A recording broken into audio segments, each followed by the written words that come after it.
ಎಲ್ಲ ಪೂಜ್ಯರಲ್ಲಿ ತಮ್ಮೆಲ್ಲರಲ್ಲಿ ಪ್ರಣಾಮಗಳು. ಮನುಷ್ಯ ನಿಸರ್ಗದ ವಿಶೇಷ ಕೃತಿ. ಇಲ್ಲಿ ಸೌಂದರ್ಯದ, ಶಕ್ತಿಯದ, ಜ್ಞಾನ ಇದೆ. ಅಷ್ಟೇ ಅಲ್ಲ, ಸತ್ಯದ ಅನುಭೂತಿ ಪಡೆವ ಯೋಜನೆ ಇದೆ.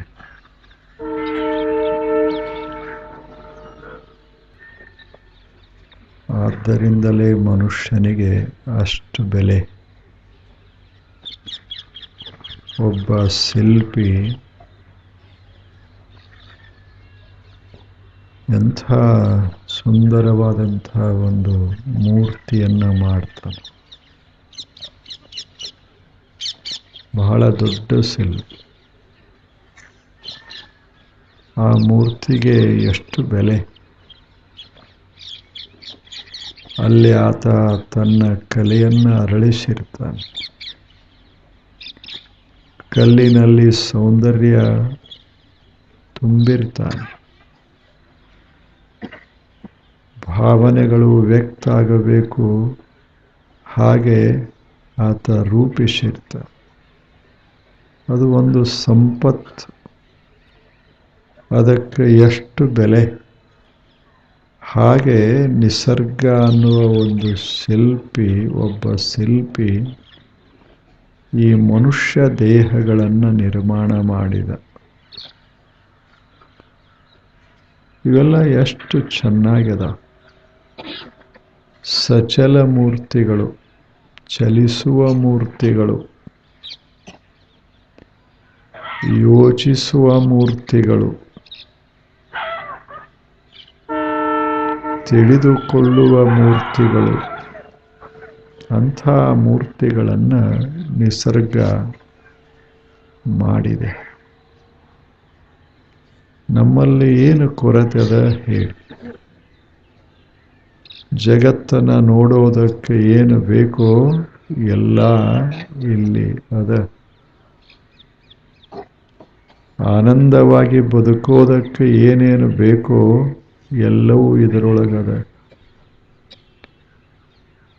ಶ್ರೇಷ್ಠ ಅನುಭೂತಿಯನ್ನು ಪಡೆಯೋದಕ್ಕೆ ಏನು ಬೇಕೋ ಅದು ಕೂಡ ಇಲ್ಲದ. ಅಂಥದೆಲ್ಲ ನಾವು ಪಡೆದು ಬಂದವರು. ನಿಸರ್ಗ ದೇವತೆಗೆ ನಾವು ಕೃತಜ್ಞರಾಗಿರಬೇಕು. ಅಷ್ಟು ಚಲೋ ದೇಹ, ಮನಸ್ಸ, ಬುದ್ಧಿ, ಭಾವ ಎಲ್ಲವನ್ನ ಅಳವಡಿಸಿ ಈ ನಿಸರ್ಗ ದೇವತೆ ನಮಗೆ ಕೊಟ್ಟಿದೆ.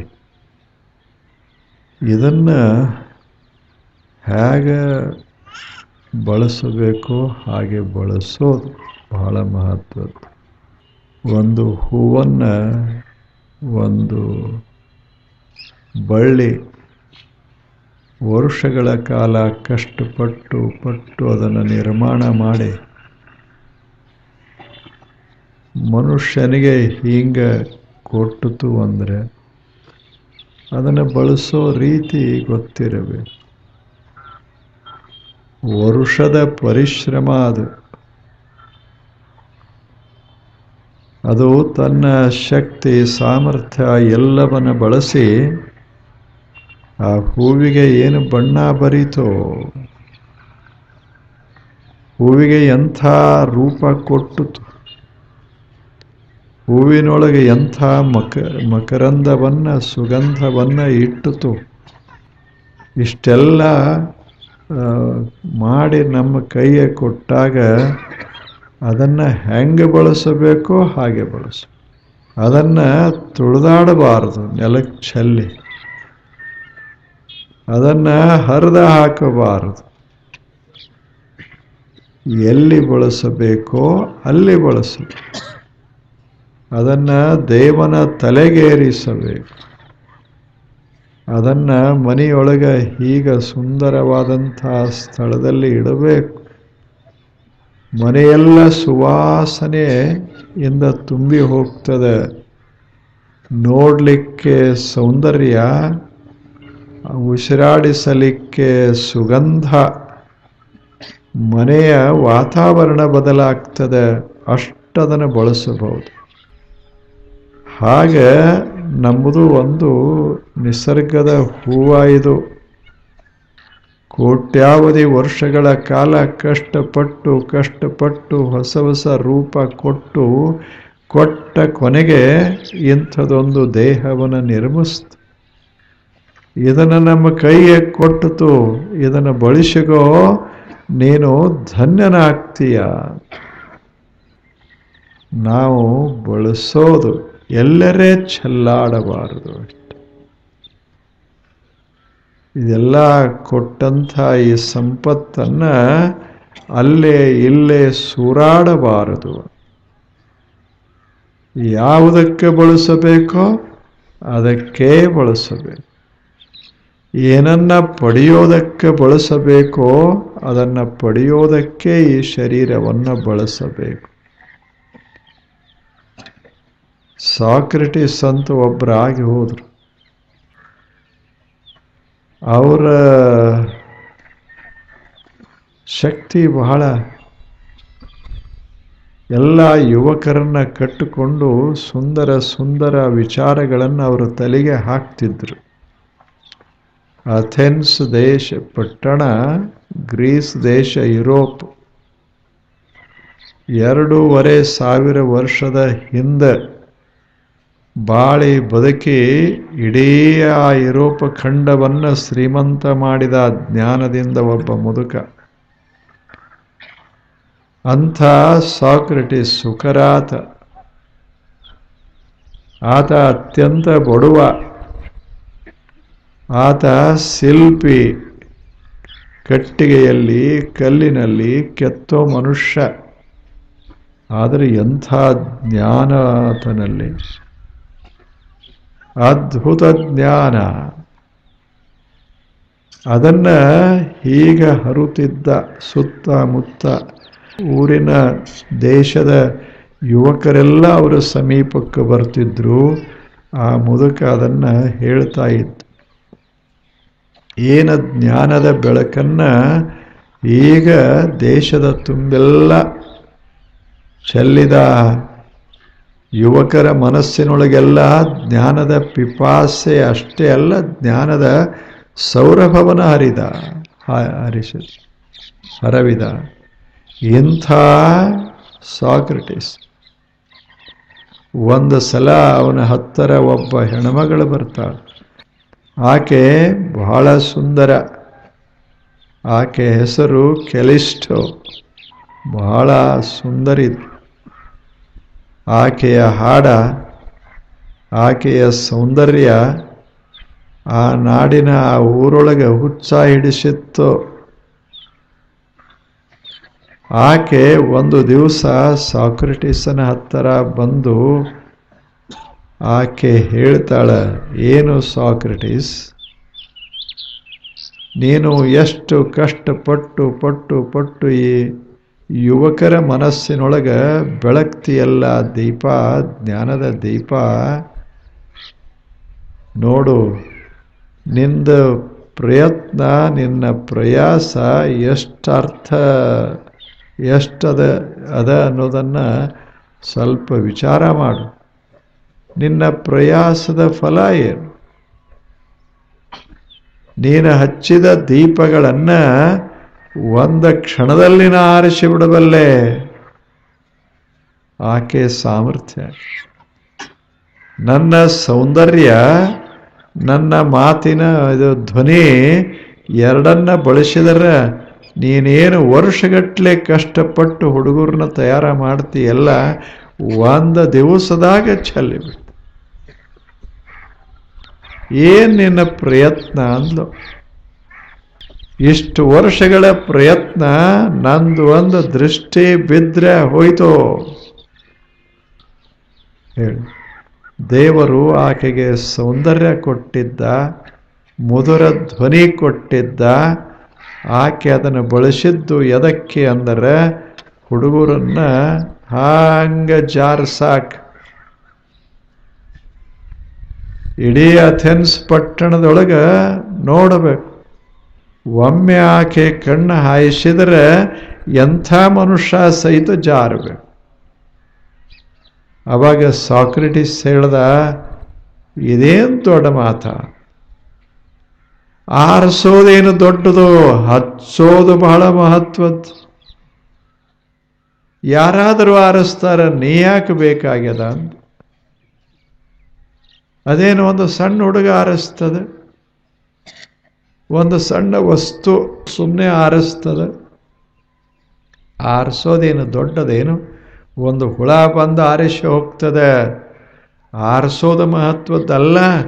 ಜೀವನದಾಗ ಬಂದೇವಿ ಅಂದಾಗ, ಇಷ್ಟೆಲ್ಲ ಪಡೆದ ಬಂದೇವಿ ಅಂದಾಗ ಹಚ್ಚೋದು ಬಹಳ ಮಹತ್ವದ್ದು. ಜ್ಞಾನದ ದೀಪವನ್ನು ಆರಿಸೋದಲ್ಲ.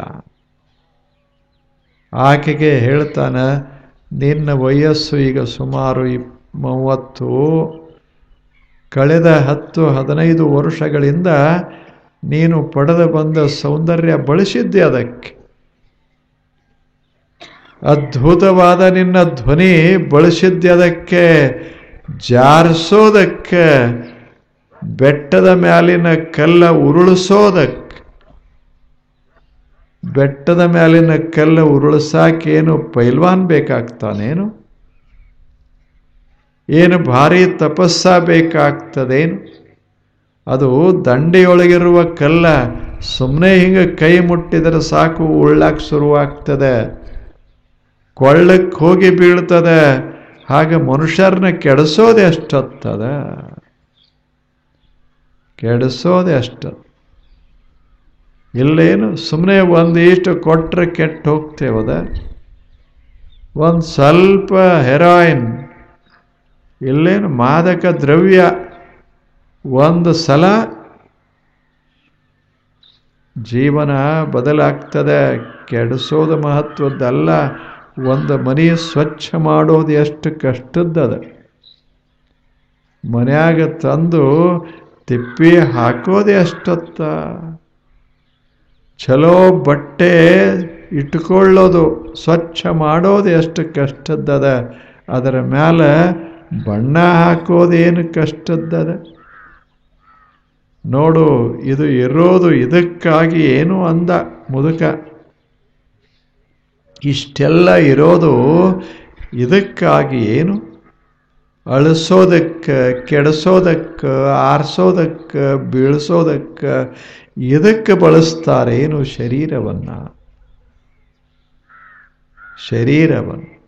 ಸಾಕ್ರೆಟಿಸು ಚಂದಿರಲಿಲ್ಲ, ಅಂಥ ಸುಂದರ ವ್ಯಕ್ತಿ ಅಲ್ಲ, ಒರಟ ಹಳ್ಳಿ ಮನುಷ್ಯ ಇದ್ದಂಗೆ. ಆದರೆ ಏನು ದೀಪಗಳನ್ನು ಉರಿಸಿದ, ಸಾವಿರ ಜ್ಞಾನದ ದೀಪಗಳನ್ನು ಹಚ್ಚಿದ. ಇಡೀ ಅಥೆನ್ಸ್ ನಗರದಲ್ಲಿ ಬೆಳಕ ಮಾಡಿಬಿಟ್ಟ ಇಂಥ ಒಬ್ಬ ಮುದುಕ. ಸಾರ್ಥಕ ಜೀವನ. ಅದೇ ಊರೊಳಗೆ ಕೆಲಷ್ಟೋ ದೊಡ್ಡವರನ್ನೆಲ್ಲ ಕೆಡಿಸಿದ್ರು. ಯಾವುದು ಹಿತವಾಗಿ? ಜೀವನವನ್ನು ಬಳಸೋ ರೀತಿ ಯಾವುದು? ಅಸೂರ್ಯ ನಾಮತೆ ಲೋಕಾಹ ಅಂಧೇನ ತಮಸಾವೃತಾಹ ತಾಂತೆ ಪ್ರೇತ್ಯಾಭಿಗಚ್ಚಂತಿ ಏಕೆ ಚಾತ್ಮಹನೋ ಜನಾ.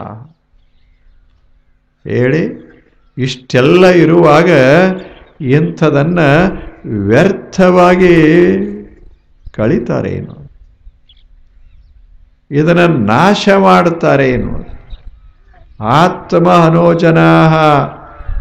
ಅಲ್ಲಿ ಋಷಿ ಹೇಳ್ತಾನೆ, ಇವರು ಆತ್ಮಘಾತಿಗಳು. ಇಷ್ಟೆಲ್ಲ ಪಡೆದು ಬಂದ ಬಳಿಕ ಇದನ್ನು ವಿನಾಶಕ್ಕೆ ಬಳಸ್ತೇವೆ ಅಂದಾಗ ನಾವು ನಮ್ಮ ವಿನಾಶವನ್ನು ಮಾಡಿಕೊಳ್ತಾ ಇದ್ದೇವೆ. ಇದರ ಮಹತ್ವ ಗೊತ್ತಿಲ್ಲ, ಮಹತ್ವ ಗೊತ್ತಿಲ್ಲ.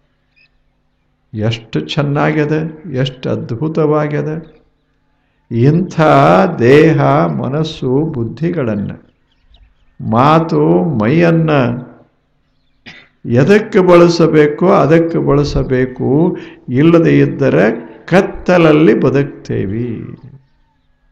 ಅಸೂರ್ಯ ನಾಮತೆ ಲೋಕಾಹ ಅಂಧೇನ ತಮಸಾವೃತಾಹ ತಾಂತೆ ಪ್ರೇತ್ಯ ಅಭಿಗಚ್ಚಂತೆ. ಇಲ್ಲದೆ ಇದ್ದರೆ ನಾವೆಲ್ಲ ಕತ್ತಲೆಯ ಲೋಕವನ್ನು ಪ್ರವೇಶ ಮಾಡಬೇಕಾಗ್ತದೆ. ಜೀವನದಲ್ಲಿ ಕತ್ತಲೆಯನ್ನು ತುಂಬಿಕೊಳ್ಳುತ್ತೇವೆ, ಗೊತ್ತಿರಬೇಕು.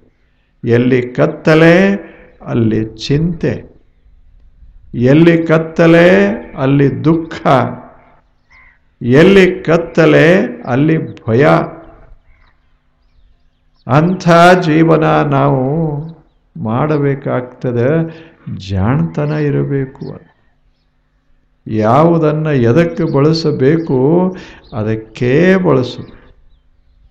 ಹೇಗೆ ಬಳಸಿದರೆ ನಮ್ಮ ಬದುಕು ಚಲೋ ಆಗ್ತದೆ ಹಾಗೇ ಬಳಸ್ತಾ ಇರಬೇಕು. ಅದು ಜಾಣತನ, ಅದು ಜಾಣತನ. ಇಲ್ಲವೇನು ಹೇಳಿ? ಎಂಥದು ಇದು? ಶರಣರು ಸಂತರು ಎಷ್ಟು ಸುಂದರ ಜೀವನ ನೋಡಬೇಕು. ಎಲ್ಲ ಮಹಾರಾಷ್ಟ್ರ ತಗೊಳ್ಳಿ, ಉತ್ತರ ಭಾರತ, ದಕ್ಷಿಣ ಭಾರತ, ಎಂಥೆಂಥ ಮಹಾನುಭಾವರಾಗಿ ಹೋದರು. ಎಷ್ಟು ಸ್ವಚ್ಛ ಸುಂದರ ಜೀವನ ಸಾಕ್ಷಿ. ಮತ್ತು ಏನಿಲ್ಲ, ಆದರೆ ಎಂಥ ಅದ್ಭುತ ಜೀವನ. ಅದನ್ನೆಲ್ಲ ನಾವು ಪಡೆದು ಬಂದವರೇ. ನಮಗೂ ಎರಡು ಕೈಗಳದಾವ, ನಮಗೂ ಒಂದು ಛಲೋ ಮೈ ಅದ, ನಮಗೂ ಮಾತನಾಡಲಿಕ್ಕೆ ಬರ್ತದ, ನಮ್ಮಲ್ಲೂ ಒಂದಿಷ್ಟು ತಿಳುವಳಿಕೆ ಅದ. ಇವುಗಳನ್ನು ಬಳಸೋದದ, ಛಲೋ ಜೀವನ ಕಟ್ಟೋದದ, ಅದ್ಭುತ ಜೀವನ ಕಟ್ಟೋದದ. ಒಂದು ಹಕ್ಕಿ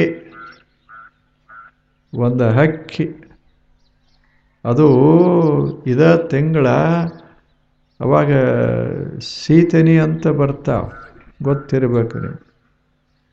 ಹೊಲದಾಗ ಹೋಗಿ ವಾಸ ಮಾಡ್ತಾರೆ ಒಕ್ಕಲಿಗರು. ಸೀತ್ನಿ ಅಂತ ಬರ್ತದೆ.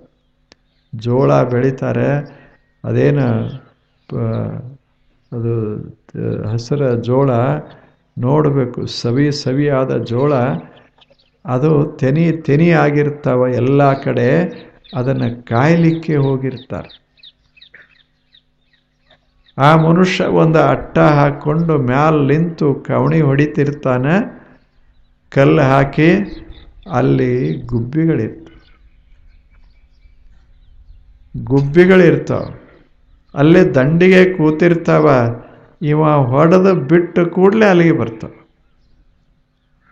ಒಂದು ಕಾಳ ತಿಂದದ್ದೇ ಇಷ್ಟು ತಿಂದು, ಒಂದ ಕಾಳ ತಿಂದು ಇವ ಎರಡನೇ ಕಲ್ಲು ಹೊಡೆಯುವುದರಾಗ ಮತ್ತೆ ಅಲ್ಲಿ ಹೋಗಿ ಕೂತಿರ್ತಾವ.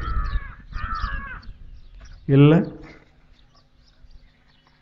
ಇವ ಇಷ್ಟು ಕಲ್ಲು ಹೊಡೆದರೂ ಸಹಿತ ಒಂದು ಗುಬ್ಬಿ ಸಾಯುವುದಿಲ್ಲ. ಹೆಂಗಿರ್ಬೇಕು? ಮತ್ತು ಎಷ್ಟು ತಿಂತಾವ ಅಂದ್ರೆ ಆಶಾಕ್ಕೆ ಬಿದ್ದು ಎಲ್ಲ ತಿನ್ನಕ್ಕೆ ಹೋಗುವುದಿಲ್ಲ. ಸುಮ್ಮನೆ ಒಂದು ಕಾಳ ತಿಂದದ್ದ ಹೋಗ್ತದೆ, ಮತ್ತೊಂದು ಕಾಳ, ಇನ್ನೊಂದು ಕಾಳ, ಸ್ವಲ್ಪ ಸ್ವಲ್ಪ ಸ್ವಲ್ಪ ನಕ್ಕೋತ ಕುಣ್ಕೋತ ನೋಡ್ಬೇಕು. ಒಂದು ಗುಬ್ಬಿ ಅವಾಗ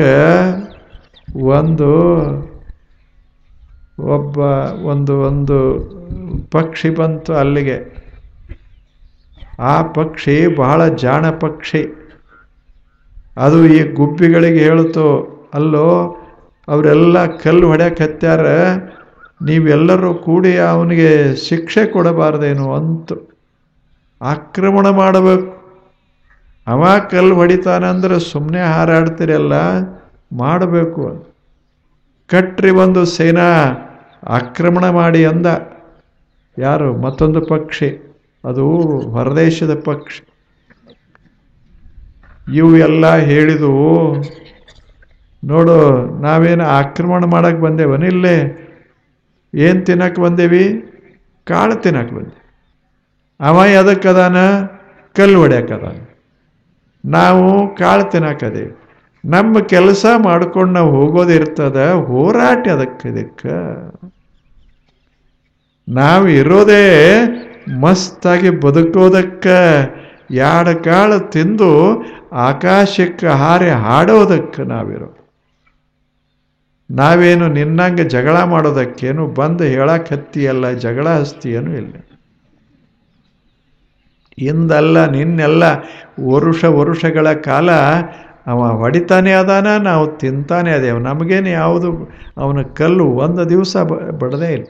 ಮತ್ತು ಅವನು ಹಂಗೆ ಹೊಡಿತಾನೆ, ಯಾಕಂದ್ರೆ ಹೊಡಿತಾನ, ಅವು ಎಲ್ಲರೇ ಬೀಳ್ತಾವ.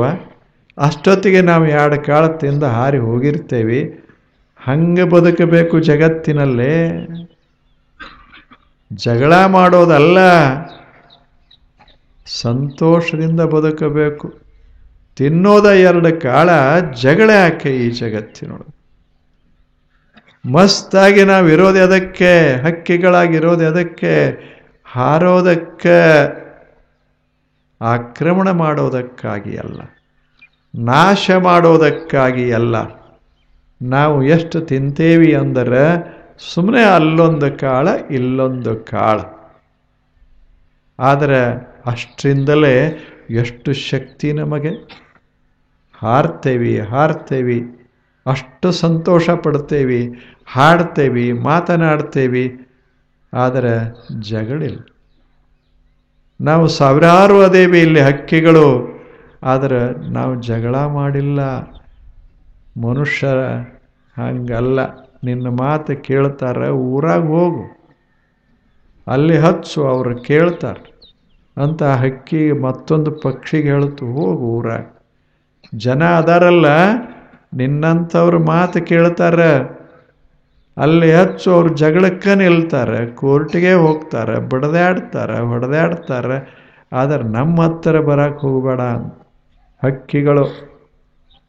ಹಕ್ಕಿಗಳು ಅವಕ್ಕೆ ಗೊತ್ತದ ಹೆಂಗೆ ಬದುಕಬೇಕು, ಶರೀರವನ್ನು ಎದಕ್ಕೆ ಬಳಸಬೇಕು, ಅವರ ಶಕ್ತಿ ಸಾಮರ್ಥ್ಯಗಳನ್ನು ಎದಕ್ಕೆ ಬಳಸಬೇಕು, ಅವುಗಳಿಗೆ ಗೊತ್ತದ. ನಮಗೆ ಸ್ವಲ್ಪ ಕಷ್ಟ. ದೇಶ ಗುರಿಯಾಗಿ ಲಯವಾಗಿ ಹೋದವರ ಕಣ್ಣು, ಕಾಮ ಗುರಿಯಾಗಿ ಲಯವಾಗಿ ಹೋದವರ ಕಂಡೆ, ತಮಂಥ ಗುರಿಯಾಗಿ ಲಯವಾಗಿ ಹೋದವರ ಕಂಡೆ, ನೀ ಗುರಿಯಾಗಿ ಲಯವಾಗಿ ಹೋದವರನ್ನೊಬ್ಬರನೂ ಕಾಣಲಿಲ್ಲ ಗುಹೇಶ್ವರ. ಮತ್ತೆ ನಾಳೆ ಬರ್ತೀರಲ್ಲ, ಇನ್ನೊಂದು 8-10 ದಿವಸ ಬರ್ರಿ.